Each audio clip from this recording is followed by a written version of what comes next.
Welcome back to another lesson with me, Mr. B. In this lesson, you're going to learn some tips on how to write an email to your teachers. So the objective of this lesson is that I can write a professional email. So some things to consider when writing an email. So first off, make sure your subject line is short and informative. Your subject line tells the recipient or person you're sending to what the email will be about. So here are some examples. Last night's homework, Friday's test, extra help tomorrow, absent on date here. And so when you start that email, you'll want to use a greeting. Here are some examples. Dear Mr. Balaspas. Hello, Mr. Balaspas. Good evening, Mr. Balaspas. Hi, Mr. B. You don't want to just start off the email without addressing the person that you're contacting. The next thing I want you to remember is this isn't a text. You're not instant messaging your teacher. You're not texting them on their phone. So teachers don't want to read this, and particularly any shorthand versions of how you spell things, any acronyms. You're sending an email to a teacher, so you're not text messaging a friend. And your teachers may not even understand the quote-unquote text lingo, and altogether, it's just not respectful. So some examples, which these are pretty dated, but you say thank you, TY or THX, see you tomorrow. If you say like TTYL, or talk to you later, addressing your teacher, being like, hey, what's up? What's good? Like, don't write that in an email. Right now, RN, using the number 2 for the word to, or the letter U for the word you. Any shorthand things, just make sure you're writing out and practicing writing out the full phrase or word that you're trying to say. Next, you want to mind your tone. Remember that you're emailing your teacher, so you must be respectful, and if you're upset, then don't send the email.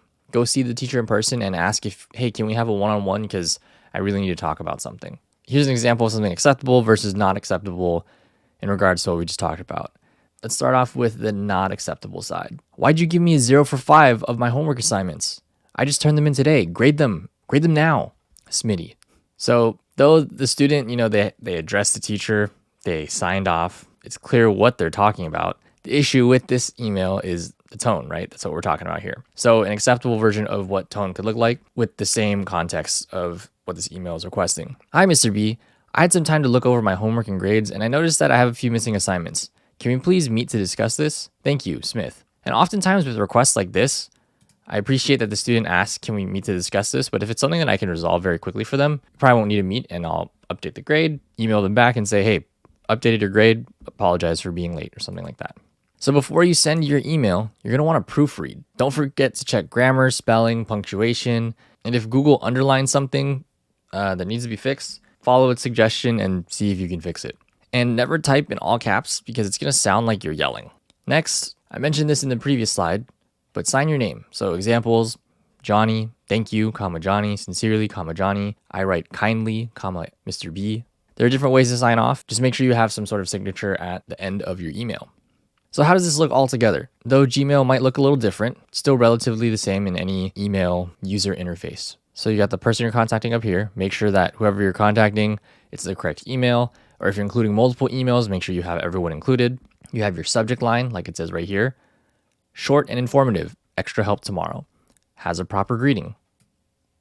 Hello, teacher. I'm not going to pronounce that last name. I was wondering if I could come in for extra help tomorrow morning. I am having a hard time understanding how to solve multi-step equations. So the body or the message of this email, look, there's no text or slang being used. There is evidence that the email is proofread. Doesn't look like there's any mistakes in the body of the email. The tone is respectful of the teacher because the student is asking a request and they say, thank you, comma, Johnny. And it's signed off by the student. So you want to have something at the end. And your email, not just to me, but any of your teachers or honestly anyone that you're contacting, whether it's for a job or an internship or something, this is a pretty standard way to make sure that your emails look professional, sound professional when you're communicating to someone online.